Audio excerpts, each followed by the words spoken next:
जब 2 दिन पहले भी एक पिछड़े आदमी की चुटिया उखाड़ दी गई कि आप नहीं रख सकते हैं क्योंकि हमारा जो ब्रह्मा से कनेक्शन है वो आपका नहीं हो सकता है, तो ये किताब उसकी पहल करती है ये समझने की कि मोर्चे की तैयारी कैसे होनी चाहिए।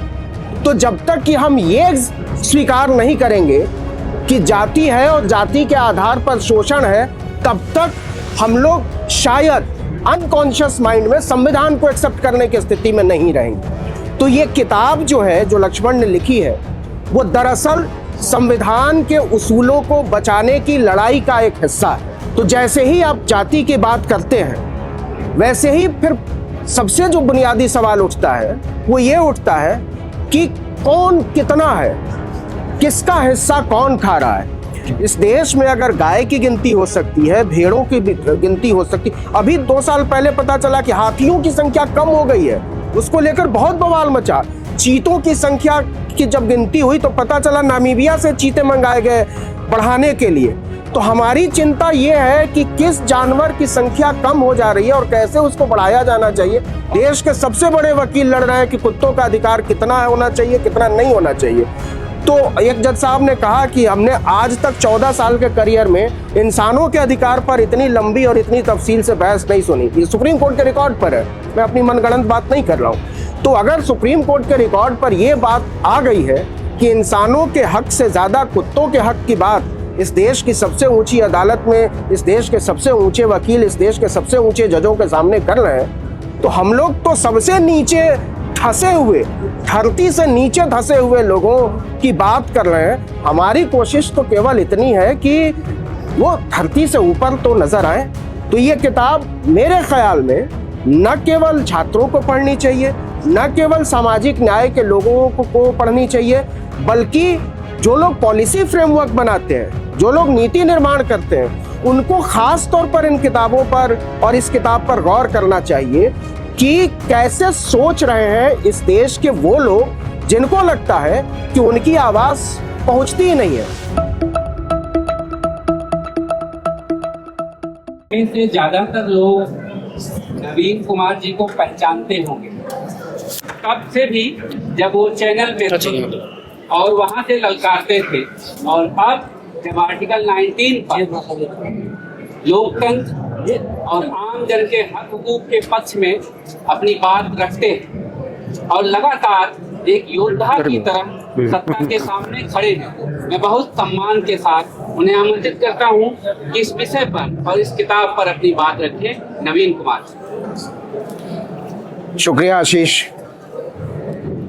सबसे पहले तो लक्ष्मण को इस बात के लिए बधाई कि उसने सोचा और ये सोचने की गुस्ताखी की कि जाति की बात तो करनी पड़ेगी। और जब हम लोग जाति की बात करते हैं तो हिस्सेदारी की बात करते हैं। जाति अपने आप में कोई हवाई चीज़ नहीं है। जब 2 दिन पहले भी एक पिछड़े आदमी की चुटिया उखाड़ दी गई कि आप नहीं रख सकते हैं क्योंकि हमारा जो ब्रह्मा से कनेक्शन है वो आपका नहीं हो सकता है, तो ऐसे अंतरिक्ष विज्ञान के दौर में कम से कम हम लोग ज़मीन की बात तो कर ही सकते हैं। यहाँ मुझे एक घटना याद आती है। 2010 में मैं अमेरिका गया था। वहाँ वाशिंगटन में एक म्यूज़ियम है, स्मिथसोनियन म्यूज़ियम। वो वाशिंगटन का इकलौता म्यूज़ियम है जो मुफ्त में देख सकते हैं, और वो इतना बड़ा म्यूज़ियम है कि अगर उसको ठीक से देखा जाए तो 15 दिन लगेंगे। तो वहाँ एक दड़बे के पास मेरी निगाह गई और वो सुअर का एक बाड़ा था और उसके पास ही एक छोटा सा घर था जो उस दड़बे से छोटा था, और वहाँ पर लिखा हुआ था कि अमेरिकी इतिहास इस बात को स्वीकार करता है कि हमारे यहाँ कालों के घर सुअरों के घर से छोटे हुआ करते थे। हम इसके लिए शर्मिंदा महसूस करते हैं और इसको सुधार करने की कोशिश करेंगे। तो अमेरिका ने, जहां मानते हैं कि वेस्टर्न सोसाइटी में कोई जाति व्यवस्था नहीं होती होगी, उन लोगों ने इस बात को स्वीकार किया कि हमारे यहाँ कास्ट है। जिसको हम लोग रेस के नाम से जानते हैं, वो दरअसल एक कास्ट थ्योरी वहां पूरी है। इजाबेला विल्कर्सन ने उस पर पूरी किताब लिखी। तो वहां के लोगों ने एक्सेप्ट किया और तब जाकर हम वहां से आगे बढ़े। अमेरिका के लोगों ने कहा कि नहीं, हमको न्याय की बात करनी पड़ेगी, और उसके बाद पूरा एक आंदोलन खड़ा होता है। अभी हम वहां खड़े हैं जहां इस देश के लोग इस बात को स्वीकार करने को तैयार नहीं है कि जाति एग्जिस्ट कर रही है और उससे ज्यादा जाति के आधार पर शोषण एग्जिस्ट कर रहा है। तो जब तक कि हम ये स्वीकार नहीं करेंगे कि जाति है और जाति के आधार पर शोषण है, तब तक हम लोग शायद अनकॉन्शियस माइंड में संविधान को एक्सेप्ट करने की स्थिति में नहीं रहेंगे। तो ये किताब जो है, जो लक्ष्मण ने लिखी है, वो दरअसल संविधान के उसूलों को बचाने की लड़ाई का एक हिस्सा है। मैं इसको इस तरीके से देखता हूं, और ये बहुत बड़ी लड़ाई का हिस्सा है जिसके मूल में मनुष्यता है। तो लक्ष्मण को इस बात के लिए खास तौर पर साधुवाद देना बनता है कि उसने बेशक दिल्ली यूनिवर्सिटी से निकाल दिए जाने के बाद ही, लेकिन तफसील से बैठकर इत्मीनान से इस बात पर सोचना शुरू किया कि वो सबसे बुनियादी वजह जिसके कारण भारत के समाज में सबसे ज़्यादा शोषण है, सबसे ज़्यादा गैर बराबरी है, सबसे ज़्यादा अमानुषता है, वो जाति है, और उस पर हमको बात करनी पड़ेगी।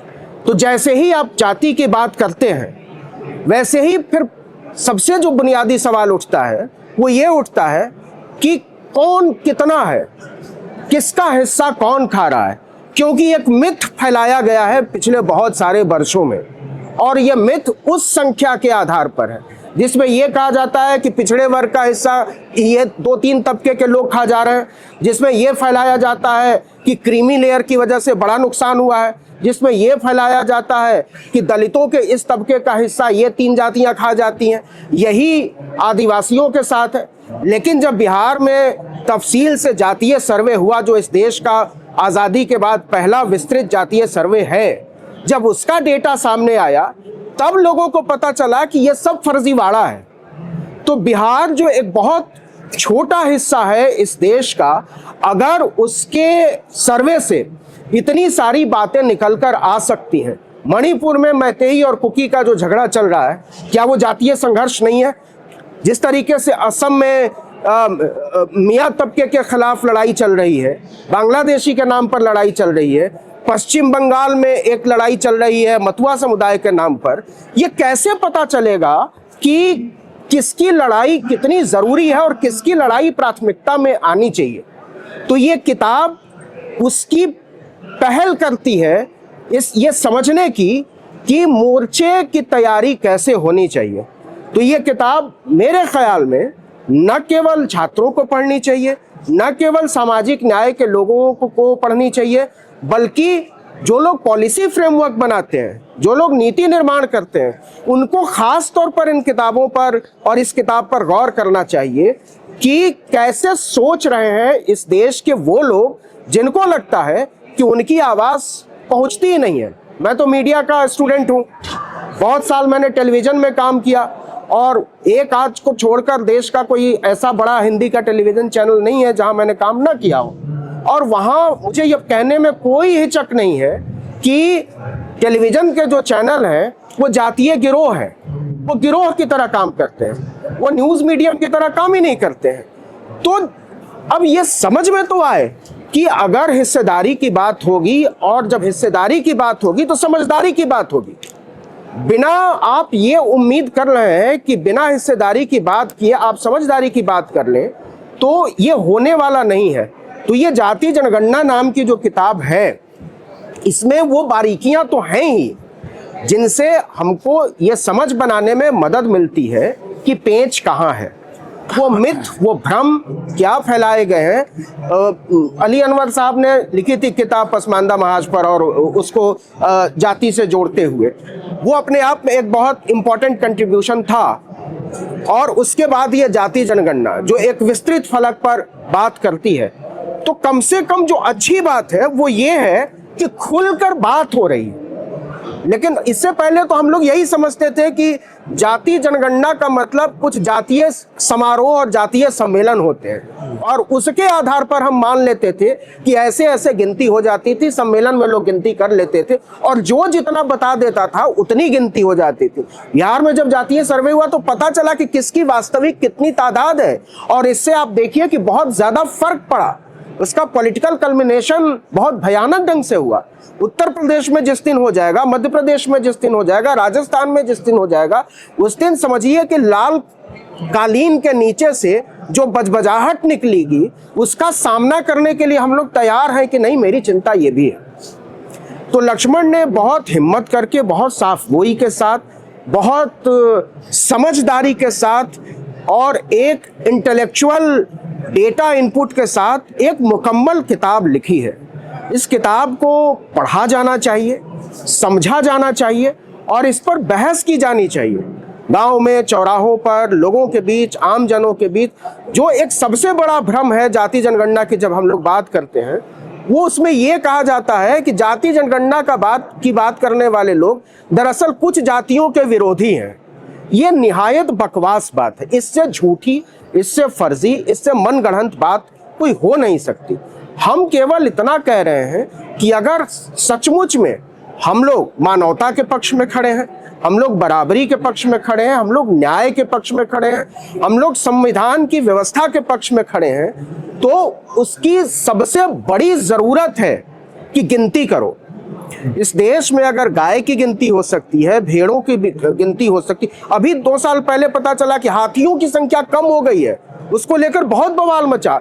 चीतों की संख्या की जब गिनती हुई तो पता चला नामीबिया से चीते मंगाए गए बढ़ाने के लिए। तो हमारी चिंता ये है कि किस जानवर की संख्या कम हो जा रही है और कैसे उसको बढ़ाया जाना चाहिए और उसके अधिकार पर बात हो रही है। आपने सुना होगा बहुत समय से सुप्रीम कोर्ट में कुत्तों के अधिकार पर बड़ी लंबी चर्चा हो रही है। देश के सबसे बड़े वकील लड़ रहे हैं कि कुत्तों का अधिकार कितना होना चाहिए, कितना नहीं होना चाहिए। तो एक जज साहब ने कहा कि हमने आज तक 14 साल के करियर में इंसानों के अधिकार पर इतनी लंबी और इतनी तफसील से बहस नहीं सुनी। ये सुप्रीम कोर्ट के रिकॉर्ड पर है, मैं अपनी मनगढ़ंत बात नहीं कर रहा हूं। तो अगर सुप्रीम कोर्ट के रिकॉर्ड पर यह बात आ गई है कि इंसानों के हक से ज्यादा कुत्तों के हक की बात इस देश की सबसे ऊंची अदालत में, इस देश के सबसे ऊंचे वकील, इस देश के सबसे ऊंचे जजों के सामने कर रहे हैं, तो हम लोग तो सबसे नीचे धंसे हुए, धरती से नीचे धंसे हुए लोगों की बात कर रहे हैं। हमारी कोशिश तो केवल इतनी है कि वो धरती से ऊपर तो नजर आए, उनके अस्तित्व को हम लोग गिने तो सही, हम लोग ये माने तो सही कि वो एग्जिस्ट कर रहे हैं, और तब हम लोग तय करेंगे कि वो किस हालत में है, कैसे हैं और उनके लिए क्या किए जाने की जरूरत है और उसकी तरतीब क्या बननी चाहिए। तो एक बार फिर से लक्ष्मण को बहुत बहुत बधाई इस हिम्मत के लिए, इस साफगोई के लिए, इस समझ के लिए। आशीष को बहुत बहुत बधाई इसको कॉन्सेप्चुअलाइज करने के लिए, इतना खूबसूरत कवर बनाने के लिए, और इतनी जल्दी, क्योंकि मैं इस किताब का साझेदार रहा हूँ बहुत शुरू से, इतनी जितनी जल्दी इस किताब के प्रोडक्शन में इसमें तन्मयता के साथ लगा गया है, वो वाकई काबिले तारीफ और इसके लिए अलिंद को बधाई दी जानी चाहिए। तो पूरी टीम को अनबाउंड की बधाई और लक्ष्मण को खास तौर पर, सामूहिक तौर पर मुझे ऐसा लगता है कि ये हम तमाम लोग जो सामाजिक न्याय के पक्षधर हैं, जो मनुष्यता के पक्षधर हैं, जो न्याय के पक्षधर हैं, जो संविधान के पक्षधर हैं, उन सब के लिए ये किताब उत्सव का एक बहाना है, सेलिब्रेशन का एक बहाना है। तो इस किताब को खरीदिए, पढ़िए, लोगों को गिफ्ट करिए और इन सब से ज्यादा इस पर चर्चा करिए।